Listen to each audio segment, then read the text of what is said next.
श्री गणेशाय नमः। श्री लंबोदर गजबदन जय जय श्री गणेश विघ्न हरण मंगल कर्ण काटो न सकल कलेश। गोरी माँ के लाडले प्रथम करो उतर ध्यान। आन स्वामी शारदे रखियोरी मारो मान। ब्रह्मा विष्णु महेश मनाऊं और खाटू यारा श्याम। गाँव इन सबकी वंदना मेरे पूर्ण हो सब काम।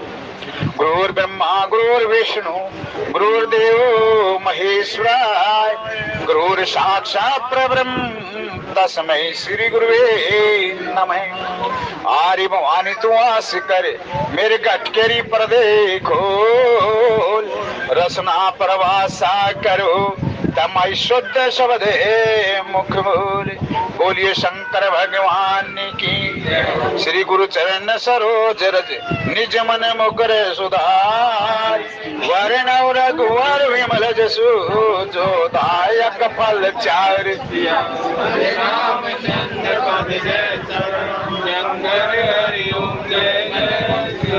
बुद्धिहीन तनु जान के सुमरो पवन कुमार। बल बुद्धि विद्या देव मोहे हरहु कलेश विकार।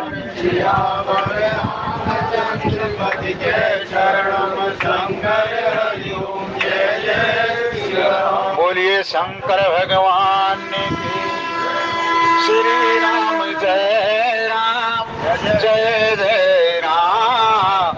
श्री राम जय राम जय जय राम। श्री राम जय राम जय जय राम। श्री राम जय राम जय जय राम।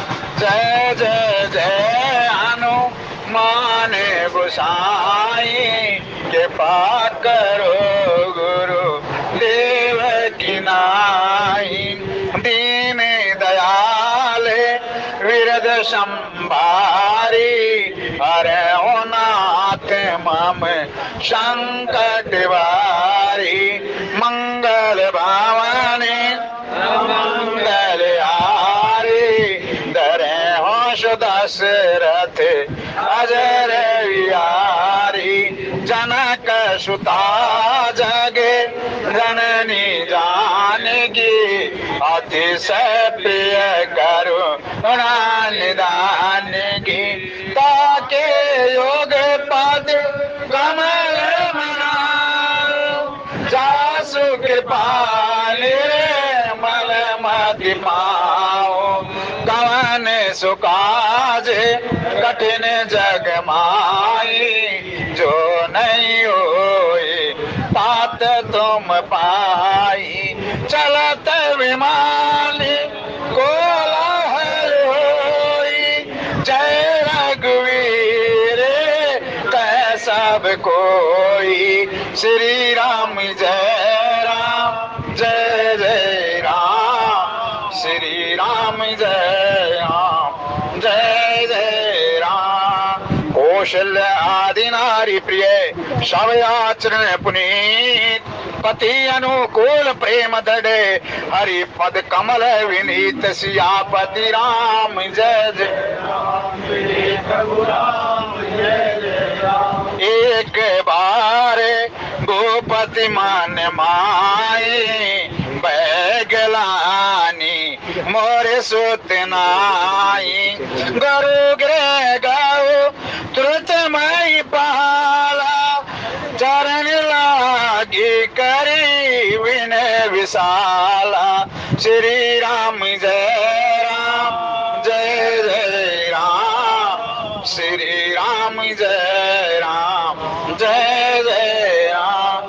परनऊ पवन कुमार काल भान पावक ज्ञान घन। जासु हृदय आगार बसाई राम सर चाप धर। बोलिए शंकर भगवान। रक्षाबंधन के बारे में बता दिया कुछ बता है? आप सभी महात्माओं के चरणों में कोटन कोट प्रणाम। बोलिए जय श्री राम। बोलिए शंकर भगवान। आप सभी भक्तों को रक्षाबंधन के पावन पर्व पर इस सत्संग सभा की ओर से आपको और आपके परिवार को हार्दिक बधाई हो। बहन भाई का प्यार ऐसे ही बना रहे। ये त्योहार बहुत बड़ा पर्व है, ये हंसी खुशी से मनाना चाहिए, बड़े आनंद के साथ मनाना चाहिए। जिसके घर में बहन बेटी आ जाए, समझो लक्ष्मी का रूप हमारे घर में आज आ गया है, लक्ष्मी आई है आपके घर में। इसकी कथा बड़ी प्राचीन है, बहुत गजब। हमारा धारा में जो है ना विज्ञान पर आधारित है,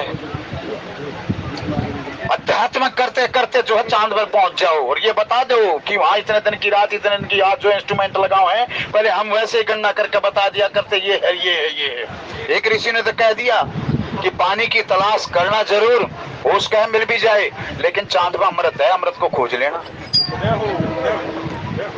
चांद पर अमृत है, अमृत को खोज लेना। पानी तो आपको होश कहे मिल भी जाएगा, लेकिन कोशिश करना, अमृत है वहां, अमृत नहीं लेना।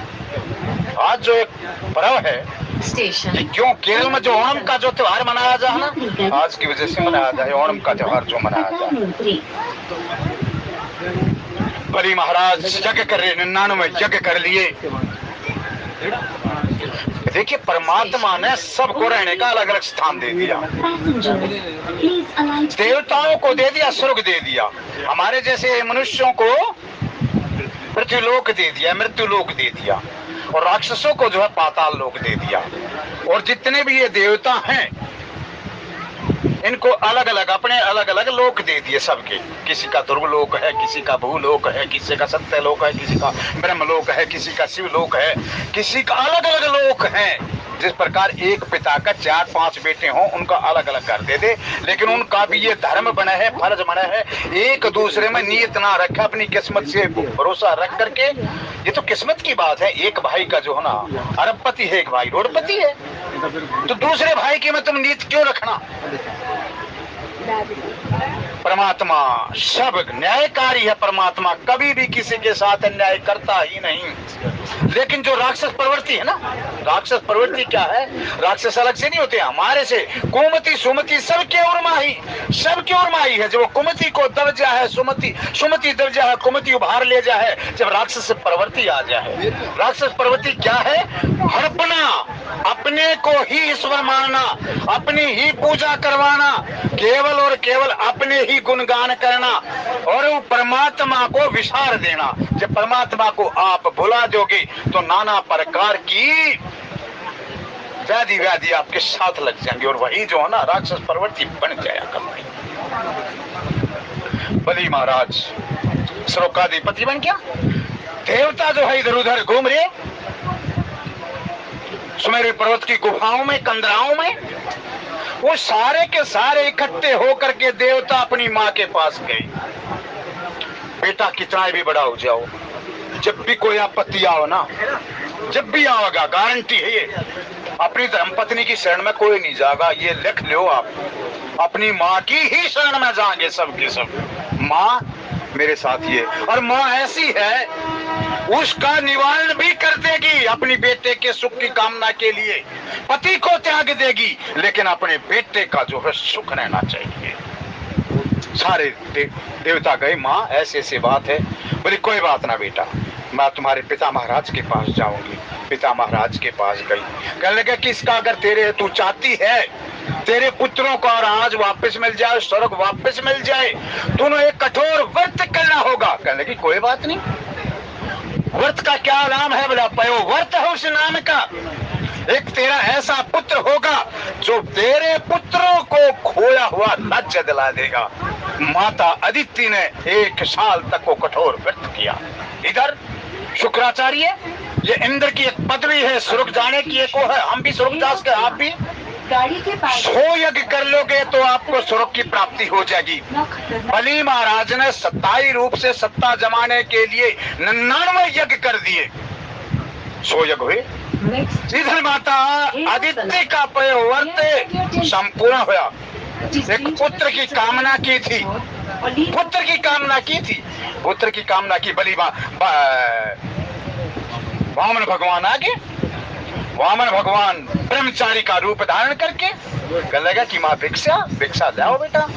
अब वो भिक्षा लेने के लिए बलि महाराज के दरवाजे पर जाओ। शुक्राचार्य ने पहचान लिया कि बेटा ये ब्रह्मचारी नहीं है, ये तेरा सर्वस्व हड़प लेगा, ये बोला कौन है गुरुजी? बोला ये नारायण है। बोला इसीलिए तो यज्ञ करे हूं मैंने स्वर्ग भी नहीं चाहिए, कुछ भी नहीं चाहिए, मेरा तो यज्ञ सफल हो गया जब साक्षात मेरे दरवाजे पर नारायण का आगमन होया है। अगर ये मेरे को भी मांग लेंगे तो मैं इनके बंधन में हो जाऊंगा। कहने लगा कि पुत्र, मैं अपनी आंखों से अपने बेटे का, चेले का, शिष्य का सर्वनाश होने नहीं दूंगा। बोला गुरुजी मैंने तो बोल दिया, अगर ये मेरे से कुछ भी मांगेंगे तो मैं देने को तैयार हूँ। बली वहां में भी भगवान बड़े कौतुकी हैं। बोला बली तो थोड़ा संकल्प कर। बोला जी ये जवान है, राजा की जबान ही काफी है, मर्द की जुबान ही काफी है। कह दिया सो। बोला नहीं जबान कर ले। जब वो संकल्प कराने लगे तो उसमें जो हो उस नाल में जाकर के शुक्राचार्य बैठ गए, इधर से लेकर के थोड़ा सा तिनका लिया और उसकी आंख फोड़ दी। बोला प्रभु ये क्या किया? बोला जब मूर्ख है तूने, जब मेरे को दर्शन दे दिए थे, मैंने तेरे दर्शन दे दिए थे और तूने मेरे दर्शनों का लाभ ले लिया था, फिर इन आंखों से क्या दूसरा देख, फिर संसार को देखने की जरूरत क्या है? इसलिए तेरे को एक आंख का ही ठीक है, कम से कम तू मेरे दर्शन तो करता रहेगा ना। बड़ी बढ़िया गजब की कथाएं हैं, आध्यात्मिक कथाएं। अध्यात्म क्या है? अपने स्वरूप को ही पहचानना अध्यात्म है। ब्रह्म क्या है? उस ब्रह्म अक्षर का नाम ही ब्रह्म है। वो ब्रह्म अक्षर क्या है? वो ब्रह्म अक्षर राम है। और राम की फिर डेफिनेशन है, ओ राम की परिभाषा तुलसीदास ने बड़ी अच्छी तरह से की। राम ब्रह्म परमार्थ रूपा अविगत अलख अनादि अनुपा। ये है राम की परिभाषा, ये है। अब कहने लगे कि कर लिया संकल्प। बोला मेरे को ब्रह्मचारी को क्या चाहिए? एक छोटी ही 3 पग जिसमें आ जा, इतने मेरे को भूमि का टुकड़ा दे दे। बोला ब्रह्मचारी तूने तो कुछ मांगना भी नहीं आया, मैं त्रिलोकी का नाथ हूँ। बोला कुछ भी हो, तू नाथ हो चाहे हो, मेरे को 3 पग दे दे। 3 पग जब कराए भर भगवान ने 3 करे, नाचते दोनों में। बोला अब बताओ बलि मैं तीसरा पग कहाँ रखूं? मेरे सिर परमात्मा रीझ गए, सर्वस्व दे दिया। ब्रह्मा विष्णु महेश मनाऊं खट्टू वाला श्याम। वो खट्टू वाले श्याम ने अपने अहंकार को त्याग करके प्रभु के चरणों में रख दिया। ये नहीं कहा कि सिर काट दिया उसका, ये कर दिया, रख दिया। जहां आप अपने अहंकार का त्याग कर दोगे परमात्मा रीझ जाएंगे, परमात्मा आपके बंधन में बन जाएंगे। वो गोपिकाएं क्या थी? वह यहाँ वो जो ब्रज भूमि क्या है? वहाँ प्रेम की भूमि है। वहाँ सब ने अपने अभिमान का त्याग कर दिया। परमात्मा गली गली में घूमते हैं, आज भी घूमते हैं वहाँ परमात्मा। आपकी दिव्य आंखें चाहिए, ये घूमने मत जाया करो, वहाँ परमात्मा को खोजने जाया करो। क्या हो गए? बोला चलो राज हरिद्वार घूमे आओ। घूमने की जगह नहीं है ये। उठाई क्रेटा, बोला चलो आज हरिद्वार घूमे आओ। घूमने की जगह नहीं है ये। वहाँ तप सतली है, वहाँ बैठ करके तप करो, भगवान का भजन करो। घूमना हाथ अपने इधर खेतों में, इधर जाकर जंगलों में घूमे आया करो। वहाँ बोला मांग मेरे से क्या मांगता है? बोला प्रभु जी पहले तो आप बताओ। बोला तू ये स्वर्ग का राज्य छोड़कर चला जा, तेरा पाताल है, पाताल में अपने। बोला प्रभु वहां नगरी की मेरे बस की बात नहीं है, वहां मेरे को फिर जो राक्षस सताने लग जाएंगे, स्वयं राक्षस है। बोला कोई बात ना। बोला फिर क्या चाहिए? बोला प्रभु आप मेरी नगरी के पहरेदार आप बनोगे। ये बलि ही जीव है, ये जो हमने देह मिली यही सुंदर घर है, इसका प्रभु को 9 दरवाजों पर इसको बैठा दोगे तो आपका कोई भी अनर्थ कर नहीं सकेगा। बलि महाराज वहाँ एक दरवाजे पर पहरा दे रहे हैं। इधर माता लक्ष्मी को चिंता हुई, मेरे पति हैं कहाँ? काफी दिन हो लिए। जब ध्यानस्थ हुई देखा तो बलि का पहरा देने लगे। आज का ही दिन था। माता लक्ष्मी बलि के दरवाजे पर गई और बलि ने उसको कह दिया आओ बहन, हमारा भी ये फर्ज है, जो भी अनजाने में जो भी कोई मिले वो हमारी बहन के तुल्य है। क्या पता लक्ष्मी का रूप देख कर आपको क्या दे जा। आओ बहन, किस लिए? अगला स्टेशन। बोला जो मैं मांगूंगी दे दोगे? बोला हाँ। बलि कभी मिथ्याहारी वचनहारी होता ही नहीं। बोला क्या? बोला मेरा पति है, हम अपने पति को लेने आई। पति? नारायण फिर मेरी रक्षा कौन करेगा? वहां जो है माता लक्ष्मी ने बलि को राखी बांधी। आज भी बलि का नाम आवा ये न बद्धो बलि राजा दानवेंद्र महाबले प्रतिभंति रक्षे मचाल प्रतिनोदी रक्षे मचाल मचाल मचाल। आज भी ये बलि का नाम आवा है, उसके साथ जुड़ गया। कह लगे कि तेरा भाई कोई भी अनर्थ नहीं कर सकता, मैंने राखी तेरे को बांध दी है। कह लगा कि प्रभु जाओ आप, लेकिन एक बार आपने मेरे घर इस नगरी में जरूर आना पड़ेगा। बोला बलि अगर तू मेरे को याद रखेगा तो मैं हमेशा तेरे पास पाऊंगा और एक दिन तो मैं तेरी प्रजा को भी अपना रूप दिखाऊंगा। ये केरल में जो ओणम का त्योहार है ये इसीलिए मनाया जाता है और उत्तरी भारत में जो रक्षाबंधन का पर्व है ये इसीलिए मनाया जाता है। इस पर्व की बहुत बड़ी महिमा है, ये मैंने छोटा करके आपके सामने बता दिया। आओ चलें अब एक बार ओ पति मन में गलानी आ गई कि मेरे सुत नहीं। क्यों? और से पहले गलानी क्यों नहीं थी? 60,000 वर्ष की आयु होली, चौथा बनाने को है और गलानी क्यों नहीं हुई? आज ही गलानी क्यों ही? इसके संत महात्माओं से जैसा मैंने सुना है और जैसा मैंने पढ़ा है मैं वैसा ही आपके सामने बताने का, मेरा अपना कुछ नहीं है। संत महात्माओं से जो मैंने सुना है, कभी आप ये सो कहो कि नहीं इस चीज में तो ये लिख रहा क्या, इसमें ये लिख रहा क्या, जो महात्माओं से मैंने सुना है। और महात्माओं की कभी वाणी मिथ्या हो ही नहीं सकती, कभी झूठी ना जाया करती संतों की वाणी। परमात्मा इनके अंधन के भंडार ऐसे भरे, माँ लक्ष्मी सदैव आप पर प्रसन्न रही। बोलिए शंकर भगवान की। श्री राम जय राम जय जय राम।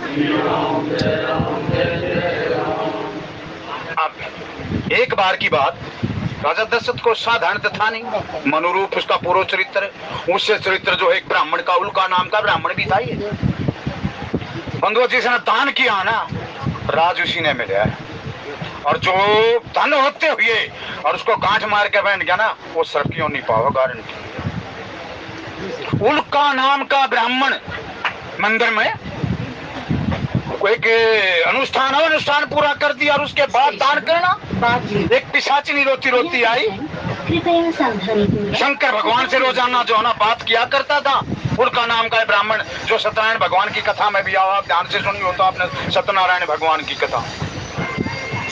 प्रभु ये क्या? बोले पिशाचनी, तू ये बात कर ले पिशाचनी है। बोले इसका पिशाचनी कैसे छुटे? बड़ा नीच आत्मा फिर भटकती आपस के मचन करके और घर बारी दुख पाया कर ऐसे वीर मर्द के मेल मर्द व्यवहारी ने सरता को नहीं गरस्ती आड़े घेर बना। जो आपस में जंग करके मरे है ना आत्माएं, उनको आगे जाकर शरीर भी नहीं मिलता, बहुत दिन तक भटकती रहे। जिनको उल्काएं बोलते हैं, जिनको अरिष्टे बोलते हैं, ये बोलते हैं, फलाना बोलते हैं, वह सारी आत्माएं भटकती हैं। पानी पीना चाहे पानी नहीं पी सकती, छांव में जा छां नहीं मिल सकती, भूख प्यास से व्याकुल। फिर आपको होगे वो कैसे? जहां भगत होंगे ना, एक और जाकर बैठ जाओगे। भक्तों की जो राम राम की ध्वनि, भक्ति का जो हो रहा है, उनको जैसे पड़ेगा उनकी भूख प्यास और उनका त्रास, तीनों तरह के ताप शांत हो जाए, शांत हो जाए। अब उल्का नाम ग्रहण करेंगे, ठीक कैसे हो? बुरा अपना जो है आपने अनुष्ठान किया, इसका दान मेरे को दे दो, मैं ठीक हो जाऊंगी, पिशाच से मेरा पेंडा छूट जाएगा। कह लगे कोई बात नहीं, परमार्थ के लिए मैं तो फिर कर लूंगा, मेरे को तो मनुष्य देह मिली है। परमार्थ के लिए अगर किसी का जीवन सुधरता हो तो उसमें दान दे देना चाहिए, सर्वस्व दान दे देना चाहिए।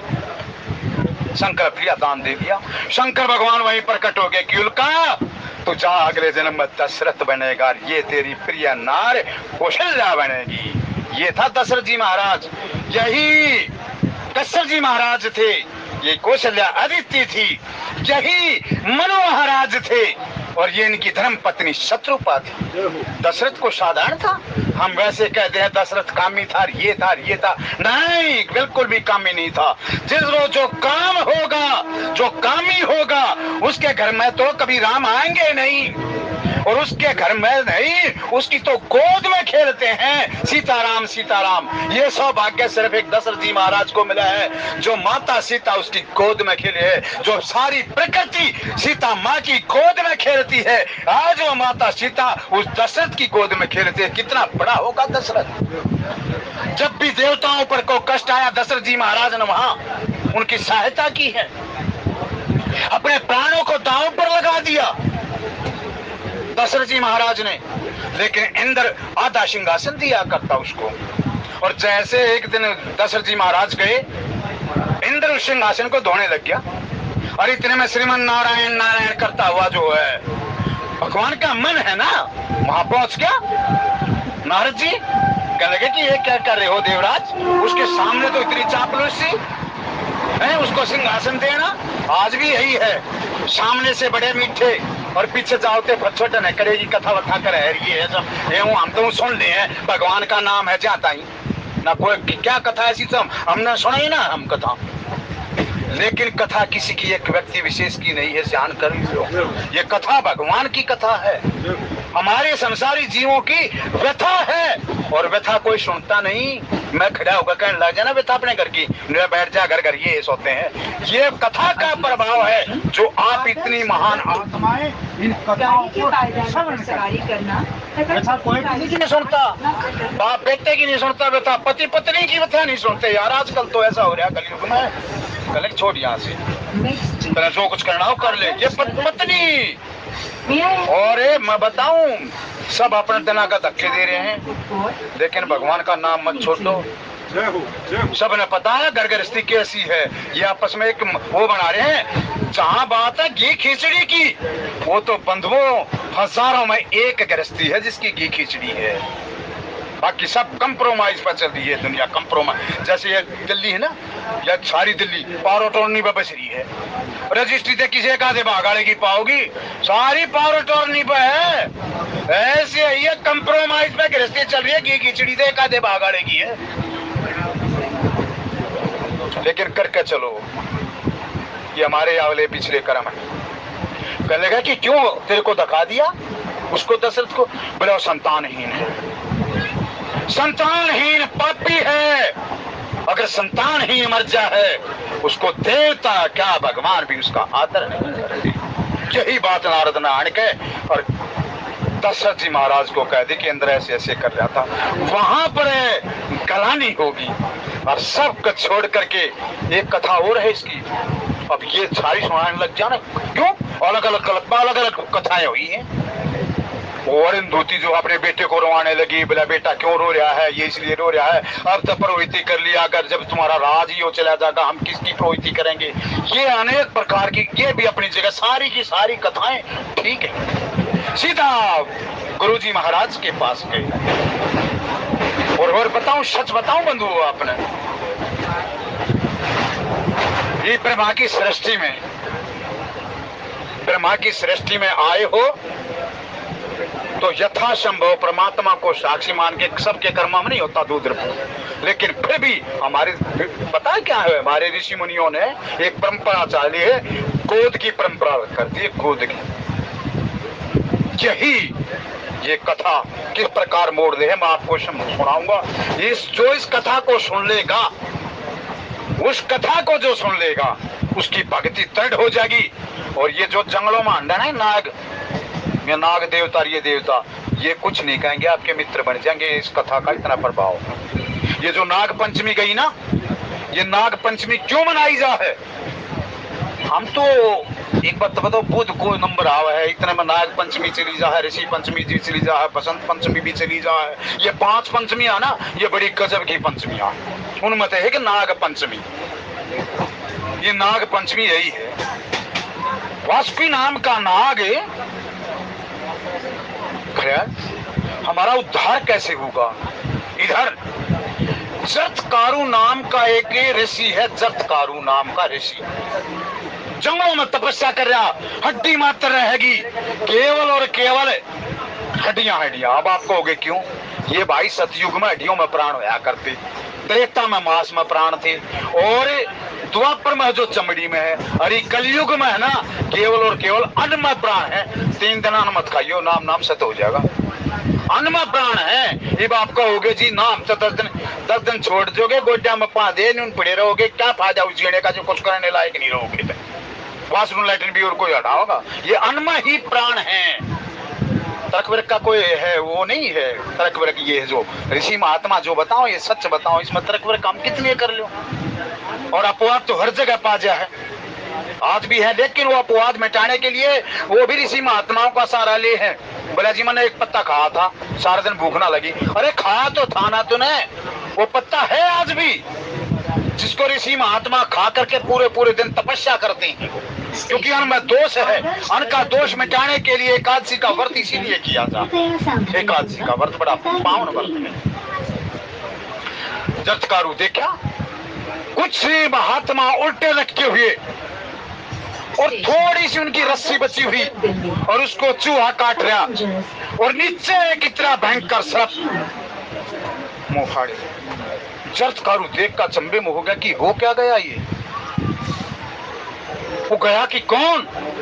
बोले हम। बोले ये सारा रहस्य क्या है? बोला तू अपनी आंखों से देख ले, ये चूहा क्या है? ये चूहा काल है। और भगवान ने भी कह दिया संसार उल्टा लटका हुआ है। इसकी एक शाखाएं है ना, जो शाखाएं पेड़ है, इसकी शाखाएं, इसकी जड़, नीचे जो सर्प है, ये काल का प्रतीक है, काल का प्रतीक है। बोला तुम इतने तप किया, तुमने इतना तप किया, इतना वो करने के बाद भी ये दुर्दशा। बोला यही तो गलती करके हम।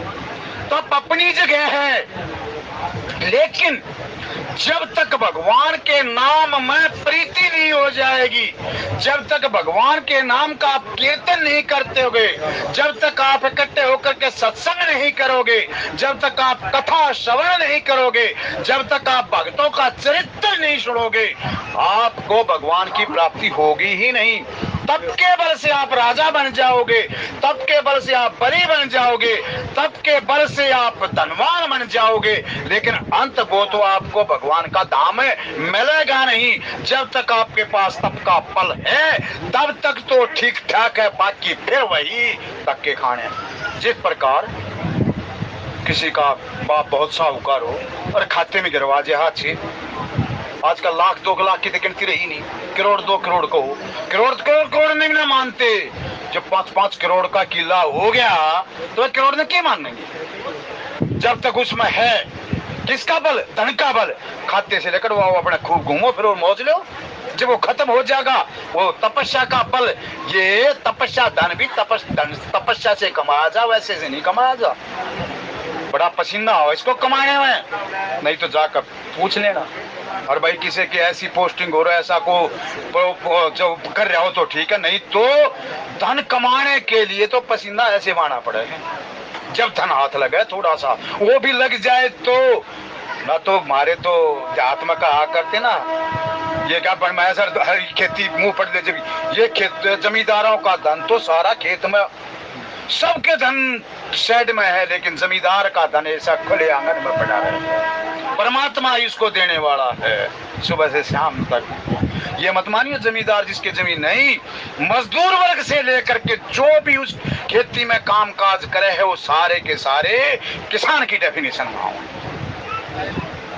अरे उसका धरोहर अच्छी होगी तो मजदूर को भी अच्छी मजदूरी मिल जाएगी। अरे ये कुछ होगा ही नहीं, उसको बेचारे को कहां से देगा? उसको भी कह देगा भाई अगली साख पे ले जाइए, 4-5 महीने तो वेट कर। अब कहने लगा कि फिर आपका छुटकारा कैसे हो? बोला छुटकारा ऐसे हो, तू भी तपस्या बन गया, तू भी तप करने लग गया। जाटकारू से कहने लगे हम तेरे ही पूर्वज हैं, और तू ऐसे भगत को जन्म दे जो भगवान के नाम में प्रीति हो, और भगवान का नाम करते सुमन करते करते हमको जलांजलि दे, तो हमका जो पितरे दान करे, पितरों का ये जो ये श्राद्ध वगैरह करे, तो हमारा इस नरक से पंडा छूट जाना, हमारा नहीं छूटेगा। कल लगा कि मैं नहीं करूँ शादी, मैंने तो आज जन्म ब्रह्मचारी का व्रत लिया है। बोले हमारे लिए, अपने पूर्वजों के लिए तो तू करते। देखता है ये कितना एक सूत्र है, इसको भी चूहा काटने वाला है, नीचे अजगर बैठा हुआ है। और बताते हैं सांप का काटा हुआ मुक्ति को नहीं, जल में डूबा हुआ सांप का काटा हुआ, आत्मदाह किया हुआ, ये कभी भी मुक्ति को प्राप्त होते ही नहीं। ये रेल तला सरदेले हैं, ये कर देना, ये बहुत निंदनीय कार्य है, बड़ा निंदनीय कार्य। कभी भी फांसी आत्मदाह तो करना ही नहीं चाहिए। कितनी बड़ी परिस्थिति हो, कितनी भी भयानक के क्यों ना हो, वो सब निकल जाएगी। राजा नल के साथ आई, हरिश्चंद्र के साथ आई, राजा युधिष्ठिर के साथ आई। ये कहानियां, ये कथाएं इसीलिए है, हमको मोटिवेशन देने के लिए। घर गृहस्थी है, आप भी अपने परिवार के एक छोटे से राजा हो, नाना प्रकार की आदि व्याधि अनुकूल और प्रतिकूल परिस्थिति आपके साथ साथ चलेंगी, लेकिन उनसे कभी घबराना मत, कभी घबराना मत। कहने लगा कि मैं मेरे पूर्वजों ऐसी लड़की से शादी करूंगा जिसका नाम भी जरत्कारु था, उसका जरत्कारु नाम। बाद में उसका माता मनसा था, मनसा नाम था वैसे, जो हरिद्वार में माता मनसा के नाम से विख्यात है। बहुत गजब का ही माता मनसा का रहस्य, ये वैसे नहीं है गंगा के किनारे में माता जो मनसा है। और वहां शंकर भगवान ने तपस्या की थी। इन नागों पर शंकर भगवान की विशेष कृपा है। दूसरी तरफ मैं चला जाएगा ये प्रसंग, ये सुनाऊंगा मैं पुत्र बता गति, जैसे दशरथ जी महाराज को हुआ था। कहने लगा कि जो मेरे नाम से होगी जरत्कारु, और जो मेरे को नुका देगा कन्या ले, और उनका घर जमाई रहूंगा, ना कमाऊंगा, खान पीन रहने की व्यवस्था सारा अगला ही करेगा, मेरे अनुकूल आचरण करेगी।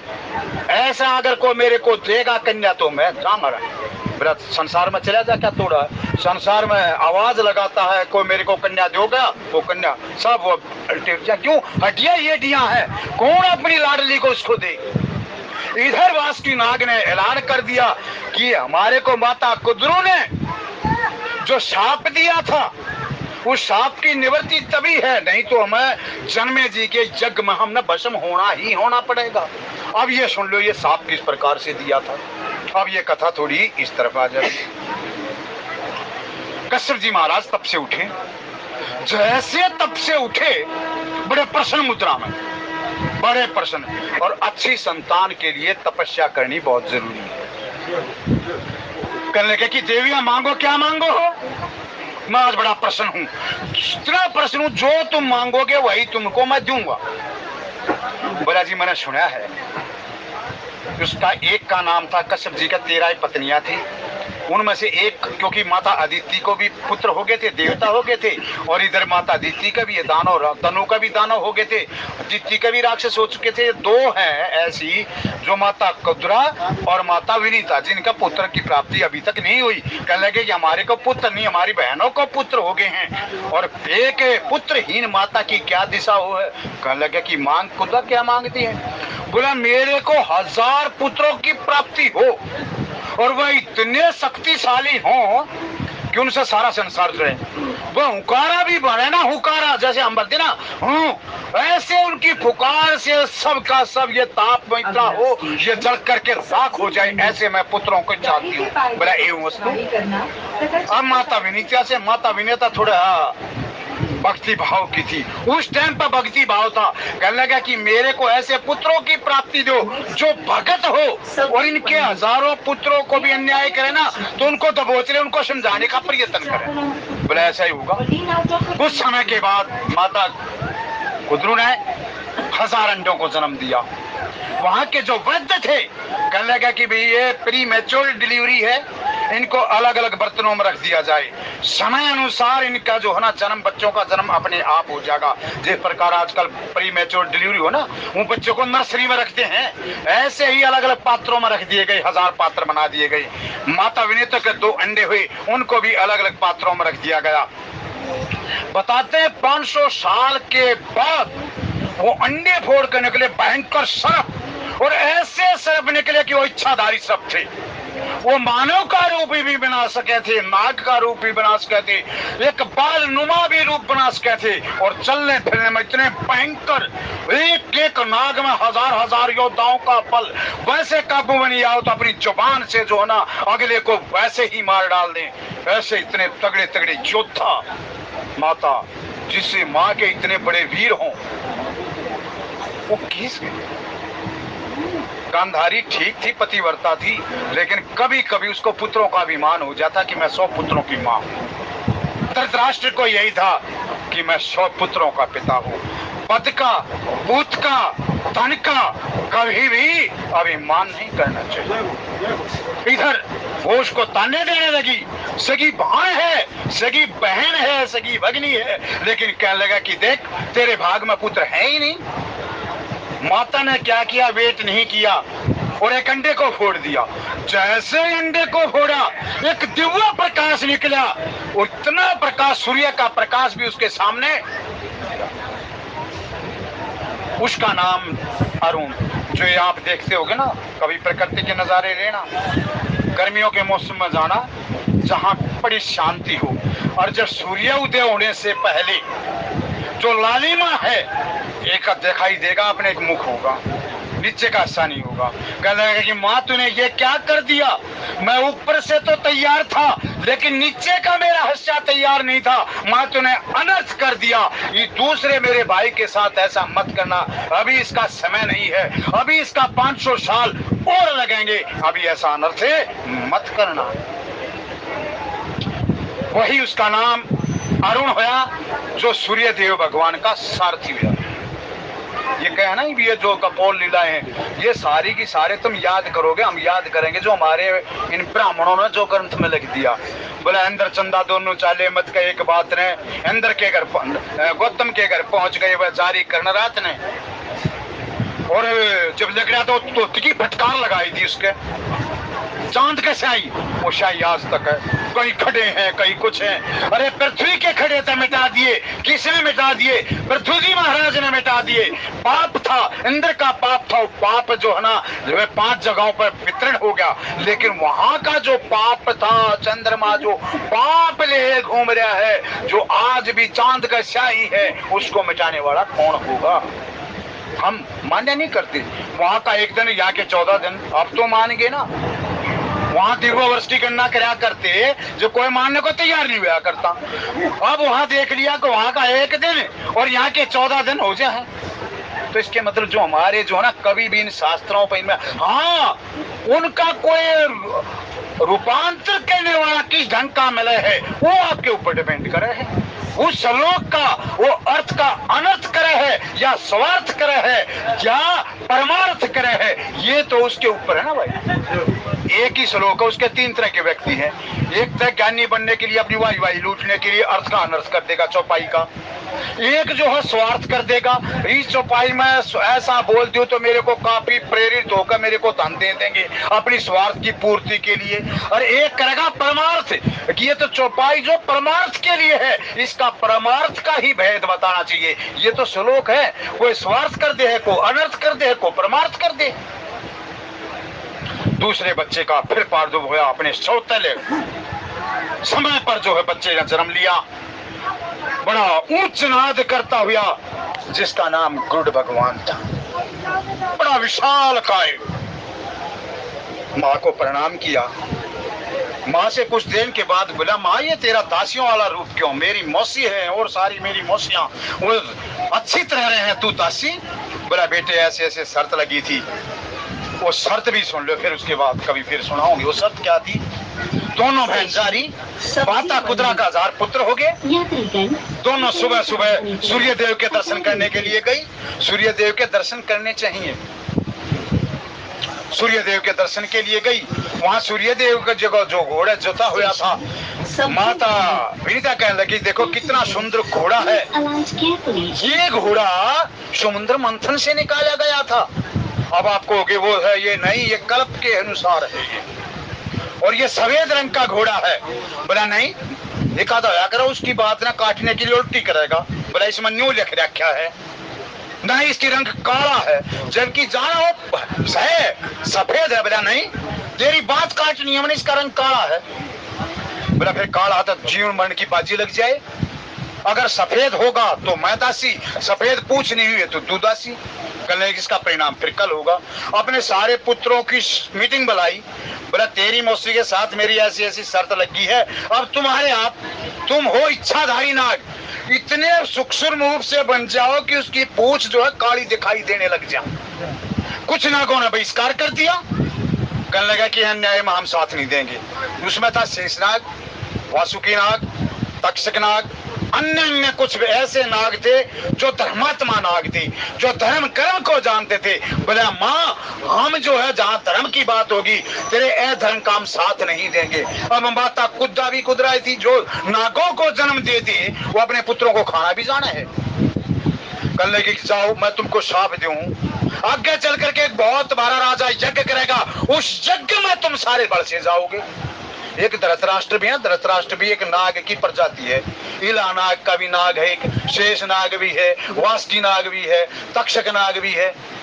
जो धृतराष्ट्र नाग क्या है, ये अपनी इच्छा के लिए अपने बेटों को भी बलि पर चढ़ा देगा, पर ये अपना सिंहासन त्यागना नहीं चाहोगा, इसलिए इसका नाम धृतराष्ट्र रखा गया। वैसे नहीं होते, धृतराष्ट्र एक नाग प्रजाति है, अपनी सिर्फ अपना स्वार्थ, अपना अहम, हमेशा उसको ये अपने पुत्रों को भी बलि पर चढ़ा देगा, लेकिन उसका स्वार्थ की पूर्ति होनी चाहिए, उसका सिंहासन नहीं डोलना चाहिए। तो लगे कि मां हम ये नहीं करेंगे। बोले जाओ। अब वो जो कर दिया वो हार गई। माता ने सारा भेद बता दिया। बोला बेटा दासी का पुत्र दास। अब वो जो ना कहने लगा कि वो इतना ताकतवर था कि उसका एक पंख भी किसी को हाथ लग जाए ना, एक पंख में इतनी सामर्थ्य था पूरे ब्रह्मांड को अपने पंख पर पठा सके। इसीलिए तो भगवान हरि का वाहन बना था वो, और उसकी गति इतनी बताई शास्त्रों में कि मन की गति से चलता था वो, मन की गति। और भगवान की गति देख लो क्या हो गया, जब वो गजराज पुकारा ना, उसे गुरुड़ को भी त्याग दिया, उससे भी कई हजार गुना भगवान की गति है, वहीं खड़ा पाया भगवान उसके पास। क्या चलो अब ब्राह्मणिक प्रदेशों में कराओ। बोला माँ ये बता दे इस दासपणे से छुटकारा कैसे मिले। बोला छुटकारा ऐसे मिलेगा भाई, तू हमने अमृत लागा, अमृत पिला देगा तो छुटकारा मिलेगा। अब अमृत को पाना साधारण बात है। कहने लगा कि ठीक है, एक वचन देता हूँ, एक बार तुम्हारे साथ अमृत रख दूंगा, अमृत नहीं तुमसे चिखा गया तो फिर मेरा कसूर नहीं, मेरी माँ को आपने दास्ता से मुक्त करना पड़ेगा। बोला ठीक है। अमृत लेने के लिए चल पड़ा। गुरु जी महाराज को कौन रोकने वाला है। माता वनीता जो इतनी गजब की थी, इंद्र भगवान को याद किया कि इंद्र ये मेरा पुत्र इतना बलवान है कि अमृत ले आएगा, इनको चखा देगा। अगर अमृत इन नागों ने चख लिया तो संसार में नाग ही नाग हो जाएंगे, आम आदमी का रहना ही दुर्भर हो जाएगा। परमात्मा के द्वारा जो बनाई गई सृष्टि है ये खत्म हो जाएगी, समय से पहले ही प्रलय लगा देंगे ये। इसको अमृत मत देना, और ये अमृत ले भी ले तो इसको मित्र बना लेना। तेरे से युद्ध में जीता नहीं जाएगा यो, इसको मित्रता बना ले। मित्रता बनाने के बाद ये स्वयं तेरे को रास्ता बता देगा, मैं भी दास्ता से मुक्त हो जाएंगी और इनको अमृत भी नहीं मिलेगा। यही है ना, पुत्र बिना गति ना होती चाहे लाख जतन कर लो। ये जो दशरथ जी महाराज के मन में प्रसंग सारा कहाँ है, दशरथ जी महाराज के मन में जो कलानी क्यों भाई। अगला स्टेशन चल पड़े। वहां जाकर के भयंकर युद्ध होया, वायु के साथ युद्ध होया। ऐसी ऐसी वायु, पवन देव ने ऐसी वायु चला दी जो सुमेरी पर्वत को भी हिला दे, लेकिन एक ही झटकार से वायु को भी धका दिया, अग्नि को भी धका दिया, जल की प्रलय, ऐसा जल प्रलय कर दिया जो बड़ी बड़ी बिल्डिंगों को ध्वस्त कर दे, लेकिन उसको भी वापस कर दिया। वहां जाकर के देखा बड़े बड़े नाग उसका पैरा दे रहे हैं। कहने लगा कि आ जाओ, इधर आ जाओ, और लेकर चलने पर लगा। कुरुड़ जी महाराज चाहे तो अमृत का पान कर सकते थे, लेकिन पान नहीं किया। इस बात पर रीझ के भगवान वही प्रकट हो, वही प्रकट, ये ना प्रेम से प्रकट हुए मैं जाना। और एक आगे सुनोगे आप, भय प्रकट कर पाला दीन दयाला। और एक आगे सुनोगे, एक प्रकट और 5 जगह प्रकट आया। ये एक प्रकट आप सुनोगे कहाँ, अयोध्या में भगवान ने प्रकट होकर नाना रूप से जो है ना वो अपना रूप दिखा था। तो हाँ आपस में आदान प्रदान होया, भगवान अंतर ध्यान हो गए, उनका वाहन स्वीकार कर लिया। इधर इंद्र भगवान ने उसको वज्र का वहां कर दिया। निबला मेरा वज्र को असर नहीं करेगा, लेकिन इसके ये पता है क्यों, ये दधी चिरिसियों की हड्डियों से बना, इसके लिए मैं मान रखूं। एक पंख घेर दिया, नुबलाई पंख ने ठाके दिखा देते। नुबलाई पंख में ब्रह्मांड की उठने की समर्थता है, वैसे भगवान का वहां नहीं हूं मैं, लेकिन उसका भी मान सम्मान। इंद्र हाथ जोड़ कर कहने लगा कि मैं तेरा को मित्रता स्वीकार करूं। मित्रता स्वीकार कर ली, पर बोला ये अमृत, बोला आजा मेरे साथ आजा। उनको मेरी माँ की भी दास्ता से मुक्त हो जाएगी, उनको अमृत भी नहीं मिलेगा। अब मेरे साथ आ, एक बार मैं रखूंगा, वो जैसे ही चले जा तू जाकर वो अमृत को उठा दिए। दुष्ट आदमी को अमृत नहीं देना चाहिए। क्या मतलब है? दुष्ट आदमी को रामायण की चौपाइया भी नहीं गानी चाहिए। ये अमृत है, इनको पी पी करके अमर हो जाए। 5 चीजों से हमेशा दूर रहना चाहिए, नारद भक्ति सूत्र। पर त्रिया का चरित्र कभी भी नहीं सुनना चाहिए, ना कभी गाना चाहिए। वह इतनी सुंदर थी, न्यू था नहीं, कभी भी नहीं। धनिक का जो है कभी भी चरित्र नहीं सुनना चाहिए। दुष्ट आदमी का चरित्र कभी नहीं सुनना चाहिए। नास्तिक आदमी का चरित्र कभी भी नहीं सुनना चाहिए, और बैरी का चरित्र कभी भी नहीं सुनना चाहिए। ये पहले राजा महाराजे ना बैरी राजा बैर करा करते, ये चरित्र ना सुना करते। अपनी जुबान को लगाम दे। चरित्र पता किसने सुना था यार? कथा पर कथा चला, मैं क्या करूं। चरित्र सुना था पृथ्वीराज का, उसने मोहम्मद गोरी ने काम तमाम कर दिया था। चरित्र सुनने बैठ गया, उसका चंद्रवरदाई भाट साथ में, उन्हें कह दिया मेरा राजा है ना इतना वीर था, इतना वीर है तो ये अंधा कर दिया। ये अंधा भी है ना, तीर चलाओगा, अब सहज वेदीवान है। चरित्र सुनने की जिज्ञासा ये भूल गया, इतना बैरी है। चरित्र सुनने की जिज्ञासा होगी, बोला क्या है? बोला इसके हाथ में तीर्थम बा, और 3 बार तो आवाज करेगा ना, ये बोलेगा, ये वहां बोल दिया, वहां उसको समझा दिया। बोला राजन मौका है, चरित्र सुन लिए, तेरे चित्र में मंत्र मुग्ध हो गया है, अब इसका काम तमाम कर दे। वहां बोल दिया 4 बांस 24 गज 8 अंगुल प्रमाण, ताके ऊपर सुल्तान है मत चुक चौहान। वहीं 12 तीर छाती के का भेद दिया। ये तीर ये मिले कहां से था? मध्य प्रदेश के वनों में पृथ्वीराज तपस्या में थे, औसस्थामा का मिलन होया था। ये शब्द भेदी बाण की विद्या औसस्थामा से पृथ्वीराज ने वहां से प्रकट की। क्यों? ये पांडव वंशज का आखिरी राजा था, राजा अनंग पाल के ये देवता था। राजा अनंग पाल ये पांडव का आखिरी वंशज थे। चरित्र नहीं सुनना चाहिए, बैरी का कभी चरित्र नहीं सुनना चाहिए, दूसरे की स्त्री का कभी चरित्र नहीं सुनना चाहिए। होगा होगा सुतरी होगी, अपनेताई होगी, क्या हमने क्या लेना देना है? दूसरे का धन, इसका इतने कोठी, इतने बंगले, इतने कार होंगे होंगे, मेरा क्या काम है? अपने पास रखो। ये नारद भक्ति के सूत्र हैं ये। और मर्द वही हो है, मर्द ये नहीं दूसरे का सिर फोड़ दे, दूसरे जो अपनी इंद्रियों का दमन कर देना वो मर्द होगा। सामाजिक रूप में भी बैठे हो या ना, ऐसा व्यवहार ऐसा चरित्र ना करो जो दूसरे को बुरा लगे। भले ही तुम पति पत्नी क्यों ना हो, वहां ऐसा रहना चाहिए जो समाज तुमने आज्ञा दी, समाज को भी बुरा ना लगे, वहां बैठ करके ऐसा आचरण करना चाहिए। ये कुंभकर्ण ने बताई थी ये बात। आप चल पड़े, बोला मैं ऐसा करूंगा, वहां रख दूंगा। और मेरी माता कुदरा ये नहीं है कि मेरी हो, उन नहाने धोने जरूर जाएगी, नहा धोकर जब अमृत चखा जाए। डाब मंगाई गई क्योंकि पवित्र है। ये दुर्वा ना, ये डाब जिसने बोला खेता में डाब, या बड़ी गजब की है।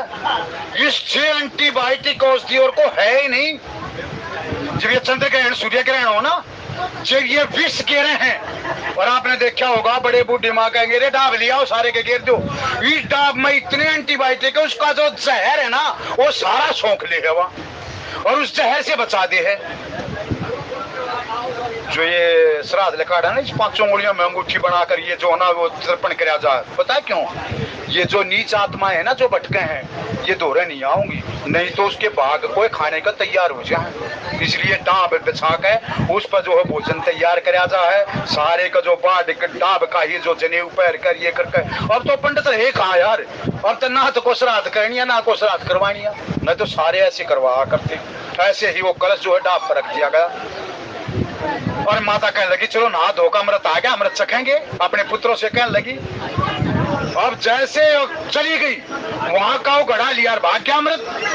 अब माता कहने लगी कि वो दास्ता से मुक्त कर दिया। माता ने कहने लगी कि आज अमृत का थोड़ी बहुत बूंद पड़ी होगी, इन पर डंक मारो। जैसे वो चखने लगे वो डाब से दोनों जीभ के अगर भाग के दो टुकड़े हो गए। आपने देखा होगा ना, ये सांप के दो टुकड़े हैं जीभ के, अगर एक टुकड़ा कर देता है, भगवान की लीलाएं बड़ी गजब की हो, एक टुकड़ा कर देता तो फुकार से जान तो मार दे। कुछ ऐसे हैं जिनका एक टुकड़ा है, लीला बना दे हैं बिल्कुल। इसकी कथा सुनोगे या कभी फिर सुनोगे। ये नारा में स्पेशल किसकी कथा, पुकार मार दी, सारा कमरा बना दिया था पूरा का पूरा। अब लेकर चले गए अमृतों ने। अब वो जरदकारु जो है किस प्रकार शादी करे है, उसका आस्तिक नाम का पुत्र हो है, किस प्रकार अपने पूर्वजों का उद्धार करे है। अपने पुत्र वही तो है यार, पुत्र वही तो है जो अपने पूर्वजों को उतरा दे अपने चरित्र के द्वारा। वो काहे का पुत्र जो अपने चरित्र के द्वारा अपने पूर्वजों को भी सर्वस्व लुटा दे। कुछ देखे होंगे कैसे ऐसे बेटे हो हैं अपने पूर्वजों का नाम बदनाम करते हैं, इतना कलंक लगा दे कुलंक पे कि वो 7 जन्म तक धोए नहीं जाते हो कलंक। वो पुत्र नहीं है, पुत्र वही है जो अपने पूर्वजों को उतरा दे। यही जरदकारु वासुकी नाम की जो बहन है उससे शादी करेगा, वो शादी के बाद उसको त्याग भी करेगा। जब जलांजलि है उसको गर्भाधीन हो जाए ना, संतों की माया अलग है। एक बार माता के गोद में ऐसे बैठा था वो, माता मनसा के जरदकारु के, और संध्या का समय हो गया। बोला सूर्य देव की परिचालन करेगा और रख देगा, अगर ना जगाऊं तो ये दोष और जगाऊं तो ये दोष। जैसे ही जगाया उसका त्याग कर दिया। स्वामी ये तो बता दे मेरे को त्याग क्यों किया। कहने लगा कि जो होने वाला जो मेरा बच्चा है ना उसको मैं आत्मविद्या दे रहा था। पगली तेरे जो इस पर रख करके जो पेट पर जो सिर रखा था, अब मैं जा रहा हूँ। बोला अस्थि अस्थि, उसका नाम आस्तिक। किस प्रकार से वो आस्तिक जन्मेजय के यज्ञ में पहुंचे है और उनको सबको वहां से रिहा करावा है। ये कथा फिर आपके सामने इस एक ही चौपाई से मेरे से ये होया। ये चौपाई इतनी गजब की है, अगर ये चौपाई सुन पाएगी ना आपका बेड़ा पार हो जाएगा। ये चौपाई कौन सी है? एक बार भूपति मन माई मैं गलानी मोर सुतनाई, इसके ऊपर था ये सारा का सारा। आज की कथा के भाव समय ज्यादा ले गया हूं मैं, समय की मर्यादा है। आपसे सबों से अक्षमा प्रार्थना अक्षमा याचना करता हूं, मेरे को अक्षमा करना, आपका मैं अपराधी हूं। अगर कुछ कहने सुनने में मेरे से कोई दुष्टता होगी हो तो मेरे को बड़ा जान करके या छोटा जान करके कैसा जान करके मेरा क्षमा करो। जिस प्रकार आप मंदिर में जा करके आपका रुचिकर प्रसाद ना भी मिलता हो उसको बड़े प्रेम से आप हृदय से लगा रहे हो, इसी प्रकार जो ये कथा के भाव है ये प्रसाद लेकर के आप ग्रहण कर लेना। और आज की कथा के भाव माँ पार्वती शंकर भोले के चरणों में समर्पित। बोलिए जय श्री राम और वाणी को विश्राम।